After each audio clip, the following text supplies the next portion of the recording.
చేశాడు? దేవునికి నీకు మధ్యలో దూరం తగ్గిపోయింది, ఎదురు బదులైపోయారు, ముఖాముఖి అయిపోయారు. దేవునికి స్తోత్రం కలుగును గాక.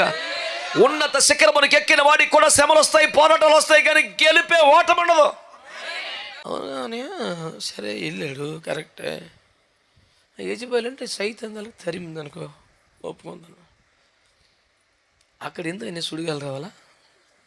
అక్కడ ఎందుకని భూకంపం రావాలా? అవన్నీ రాకుండా దేవుడు చేయొచ్చు కదా.